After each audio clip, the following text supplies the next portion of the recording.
which is the better place to settle down as a first time immigrant.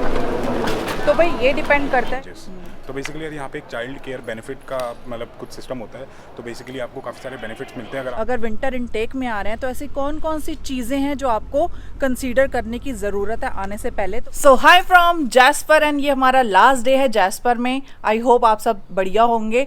तो आज बहुत दुख हो रहा है हमें क्योंकि लास्ट डे होने की वजह से गुरसाहिब जी की शक्ल पे साफ जाहिर हो रहा है कि वो कितने दुखी हैं। इवन मैं भी बहुत दुखी हूँ।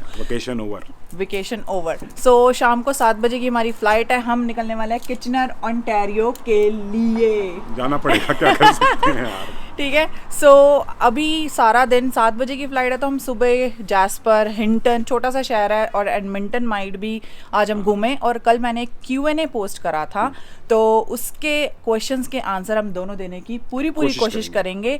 तो चलते हैं, इस दिन की शुरुआत करते हैं थोड़ा सा दुख और लिटिल बिट एक्साइटमेंट के साथ। ब्रेकफास्ट करने भी जाएंगे बहुत अच्छी जगह पर। राइट। तो चलें, चलो लेट्स गो।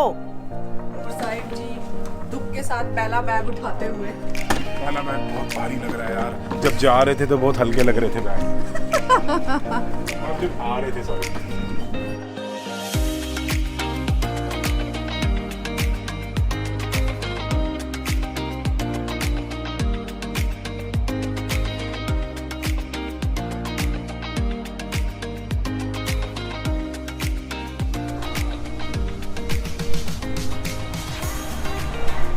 तो भाई सुबह सुबह जो वाइब है ना जैस्पर डाउनटाउन की वो तो बहुत ही अच्छी। यहाँ पर सभी लोग मॉर्निंग वॉक कह सकते हो या तो ब्रेकफास्ट करने के लिए कैफ़ेज़ वगैरह के लिए, रेस्टोरेंट्स वगैरह के लिए निकले हुए हैं।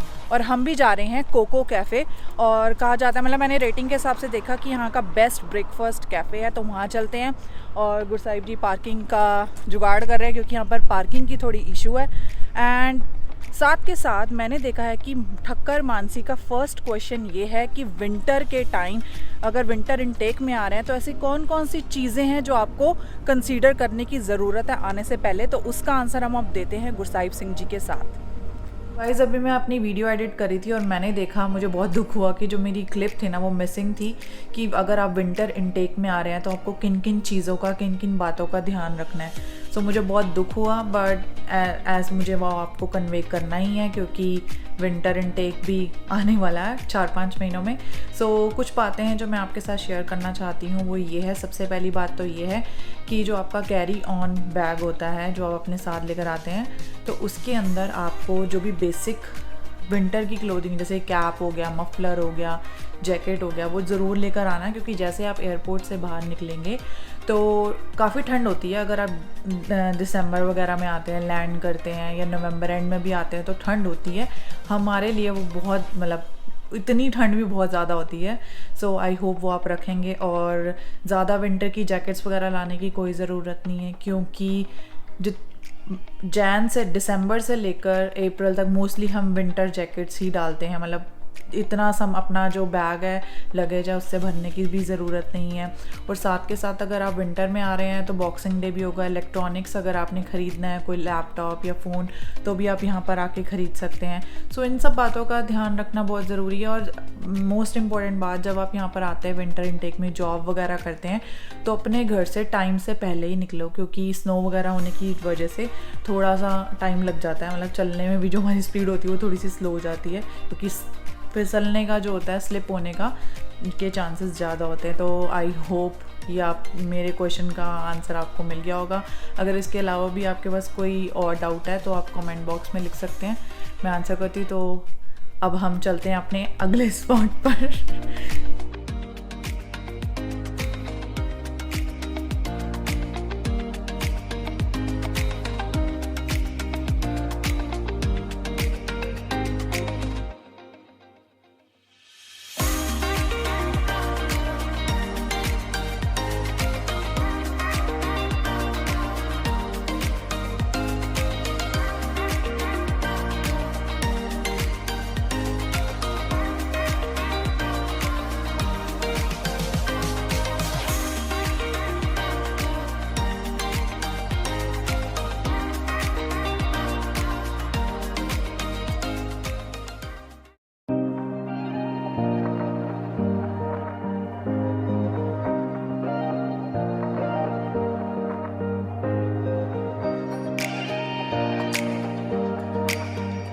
तो भाई हम एडमंटन जाते हुए एक व्यू पॉइंट पे रुके हैं। आप गुरसाहिब जी को देखो, ये पता नहीं कहाँ निकल जाएंगे, वो लोग पता नहीं कहाँ कहाँ तक चले गए हैं। तो ये लेक में व्यू बहुत अच्छा है, जो पहाड़ की उस साइड है वहाँ से ट्रेन जाती है।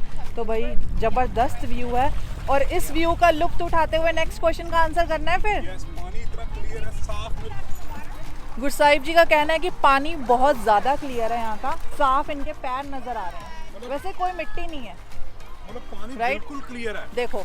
तो अगले क्वेश्चन का आंसर हम देते हैं, जो कि है किसका?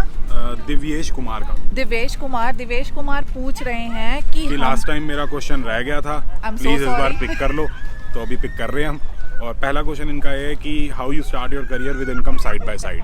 तो अगर हम इंडिया की बात करें तो आज हम एक राज खोलते हैं। इंडिया में हम पढ़ने के साथ साथ हम दोनों साथ में ही कोचिंग सेंटर चला रहे थे, जहां हम पढ़ाते थे। जो ये बात किसी को नहीं पता, बट आज आप सभी को पता है, पूरी दुनिया को पता है। राइट। और उसके साथ साथ मैं अपनी वर्कशॉप्स वगैरह लेता था, कॉलेजेस वगैरह में जाके सेमिनार्स वगैरह लेता था, और साथ के साथ कुछ प्रोजेक्ट्स वगैरह पे काम करता था, पढ़ाई और जॉब के साथ साथ। तो दोनों चीज़ें साथ चलती थी, तो बढ़िया इनकम बन जाती थी साइड में। तो इन्होंने फ्रीलांसिंग बहुत ज़्यादा की है, बहुत ज़्यादा। और अगर हम कनाडा की बात करें तो जब मैं जब यहाँ पर स्टूडेंट थी तो मैं part time as a customer service manager थी, और इस तरीके से साइड बाय साइड इनकम आ जाती थी। और मैंने क्या किया कनाडा में, वो तो मैंने प्रॉपर वीडियो बनाई रखी है, कहाँ काम किया है। हाँ, तो आप चेक कर सकते हो।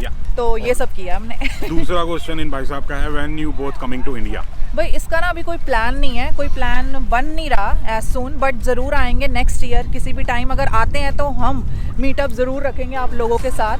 सो देखते हैं कब आते हैं।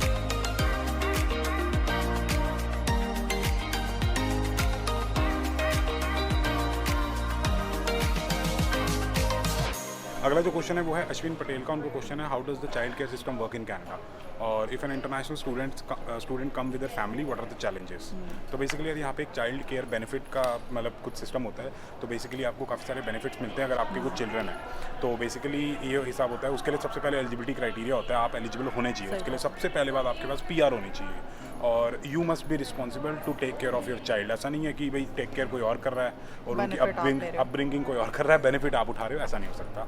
अब बेनिफिट ये होता है बेसिकली जब तक चाइल्ड 6 साल का होता है तब तक आपको $6,000 पर एनम मिलते हैं, मतलब अप्रॉक्सीमेटली $500 महीने के मिलेंगे सरकार की तरफ से। और 6 से लेकर 18 की उम्र तक 17 की एज तक उनको मिलते हैं $5,000 पर एनम सरकार की तरफ से। तो हिसाब किताब होता है। और उसके साथ साथ एक $125 का भी मंथली सिस्टम होता है, मतलब मंथली आते हैं। लेकिन उसकी एक कंडीशन होती है कि आपकी जो एनुअल सैलरी है, नेट इनकम एज फैमिली की, वो $23,000 से नीचे होनी चाहिए। अगर ज़्यादा होगी तो आपको पूरे $125 नहीं मिलेंगे, उससे थोड़े से कम मिलेंगे, पार्शियल अमाउंट मिलता है। तो ये हिसाब किताब होता है। तो बाकी हम इस स्टेज पे आए नहीं, तो हमें इतनी नॉलेज है, और जब हम आएंगे तो भाई तो और डिटेल में बता देंगे। बाकी अगर आप एज एन इंटरनेशनल स्टूडेंट आते हो तो आप ये बेनिफिट्स वगैरह नहीं उठा सकते। और यहाँ पर जो डे केयर वाला सिस्टम है बहुत महंगा है। तो आई थिंक अगर उनके ग्रैंड पेरेंट्स हैं तो वही टेक केयर कर सकते, या तो आप दोनों में से हस्बैंड या वाइफ किसी एक को घर रहना होगा या वर्क फ्रॉम होम करना होगा।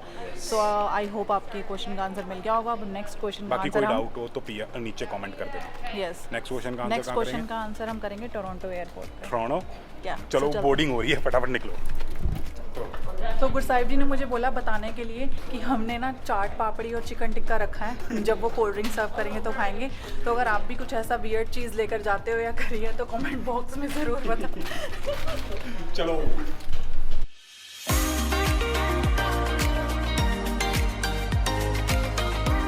तो अब हम पहुंच चुके हैं टोरंटो एयरपोर्ट, और घर जाने की पूरी तैयारी है। तो नेक्स्ट क्वेश्चन अब है हमारा किसका? नेक्स्ट क्वेश्चन है कनेडियन सोल का। उनकी आत्मा कनेडियन है। उनका क्वेश्चन है, we got PR recently and moving to Canada very soon, could you please tell us which is the better place to settle down as a first time immigrant. तो भाई ये depend करता है कि जो आपको जॉब चाहिए किस फील्ड में चाहिए पहले तो, और उसकी डिमांड कौन सी सिटी में है, वो डिपेंड करता है कि आपको कौन सी सिटी चूज करनी है। या फॉर एग्जांपल अगर आप IT में हो तो आपके लिए टोरंटो, मॉन्ट्रियल, वैंकूवर, ये सब सिटीज़ बढ़िया रहेंगी, क्योंकि यहाँ पे बहुत ज़्यादा डिमांड है IT वाले लोगों की। और अगर आप अकाउंट्स या फाइनेंस से रिलेटेड हो तो भी टोरंटो और मॉन्ट्रियल में बहुत सारी कंपनीज हैं जो अकाउंट्स की कंपनीज हैं। तो ये और उसके साथ साथ एक गुरसाहिब जी की वीडियो थी ना, आपने एक वीडियो बनाई? हाँ, एक मैंने प्रॉपर वीडियो बना रखी है जिसमें आप चेक कर सकते हो कि कौन से फील्ड की कहाँ पे ज़्यादा डिमांड है, कहाँ पे किस जॉब के ज़्यादा पैसे मिलेंगे, कहाँ कम मिलेंगे, तो सारी डिटेल में शेयर किया हुआ है। तो आप वो चेक कर सकते हो। बाकी मेरे हिसाब से हर सिटी के फ़ायदे होते हैं, हर सिटी के नुकसान होते हैं, तो एक ना एक जगह जाके आपको सेटल होना ही पड़ेगा। ठीक है, टोरंटो के अलग फ़ायदे हैं, कैलगरी के अलग फ़ायदे हैं, और सस्कैचुआन में जो सिटीज़ हैं उनके अलग फ़ायदे हैं। तो ये हिसाब किताब होता है। तो आई होप आपको इसका आंसर मिल गया होगा। बाकी गुरसाहिब जी की वीडियो का लिंक मैं डाल दूंगी डिस्क्रिप्शन में, और आप जाके देख सकते हैं। लेकिन अगर आपको मेट्रोपॉलिटन वाला लाइफस्टाइल चाहिए भाई, बड़ी सिटी वाला, तो टोरंटो, वैंकूवर, ये 2 बड़ी सिटीज़ और मॉन्ट्रियल। Yes, right. सो भाई नेक्स्ट क्वेश्चन आता है हमारा किसका? जसनीत कौर का। जसनीत कौर का। उनका क्वेश्चन है, how to manage expenses with your partner, when and where, who should pay, and how do you balance it out. Oh my god, बहुत बड़ा क्वेश्चन पूछ दिया इन्होंने। तो जसनीत, सबसे पहले मैं इतना ही कहना चाहूँगी कि अगर आप हस्बैंड एंड वाइफ हैं तो आई थिंक हमें कुछ एक अमाउंट सेविंग के लिए अलग कर लेना चाहिए दोनों को, या सेट कर लेना चाहिए कि भी दोनों महीने के 1000 डालेंगे या 500 डालेंगे, जो भी आपका अकॉर्डिंग टू योर टारगेट है, सैलरीज, ठीक है, किसी का भी हो। और उसके बाद अपने एक्सपेंसेस देखो कि दोनों के एक्सपेंसेस है क्या क्या, और वो डिवाइड कर लो। जैसे कि एक बंदा रेंट देगा तो दूसरा ग्रोसरी वगैरह या अदर चीज़ें करेगा।